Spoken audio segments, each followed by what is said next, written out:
बोलो गणेश जी महाराज की जय। राम राम। सूर्य भगवान की जय। वैसे तो सूर्य भगवान का हर दिन ही अपने जीवन में बहुत महत्व है, लेकिन माघ मास में शुक्ल पक्ष की आने वाली सूर्य सप्तमी जो गुप्त नवरात्रा में आती है, उसका बहुत ही ज़्यादा महत्व है। तो आज हम जानते हैं उसके बारे में। जो सूर्य माघ माह में त्वष्टा नाम से जाने जाते हैं तथा जिनके साथ ब्रह्मरात ऋषि, तिलोत्तमा, अप्सरा, धृतराष्ट्र, गंधर्व, कंबल, नाग, सतजीत, यक्ष तथा ऋचिक राक्षस रहते हैं, वे अपने रथ पर उनके साथ भ्रमण करते हैं। वे सभ्य जनों द्वारा सेवित विधि प्रकार की कारीगरी के जन्मदाता विविध धातु रूप ऐसे सूर्य भगवान माघ माह के हमारा शुभ करें। त्वष्टा नाम के सूर्य 8000 किरणों से तपते हैं। उनका चित्र वर्ण है। भगवान सूर्य के चौथे अवतार का नाम त्वष्टा है और माघ माह में भगवान सूर्य त्वष्टा नाम से तपते हैं। वे संपूर्ण वनस्पतियों एवं औषधियों में स्थित रहते हैं। त्वष्टा देव शिल्पी विश्वकर्मा को कहते हैं। यह नाम भी अर्थपूर्ण है क्योंकि माघ माह में त्वष्टा प्रकृति के उपदानों को एक योग्य कारीगर की तरह काट छांट कर सुंदर स्वरूप प्रदान करते हैं। सर्व मेघ के द्वारा इन्होंने संसार को बनाया और आत्म बलिदान करके निर्माण कार्य को पूरा किया। ये समस्त कारीगरी के अधिदेवता माने जाते हैं। भगवान श्री राम के समुद्र पर पुल को बनाने वाले नल नील भगवान सूर्य के ही अंश से उत्पन्न हुए थे। अपनी कारीगरी की उन्नति के लिए हिंदू कारीगर भाद्रपद की संक्रांति को इन्हीं की पूजा किया करते हैं।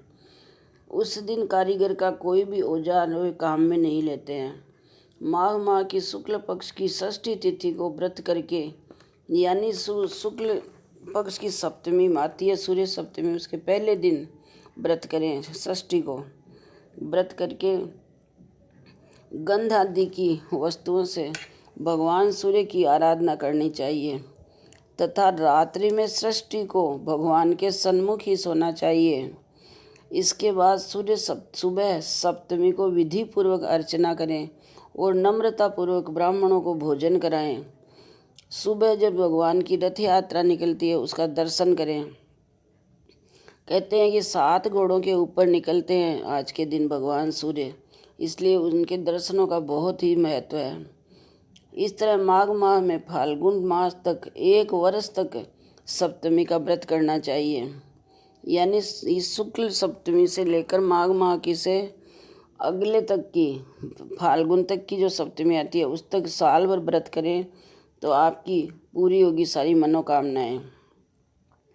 और भगवान सूर्य की रथ की यात्रा निकालनी चाहिए।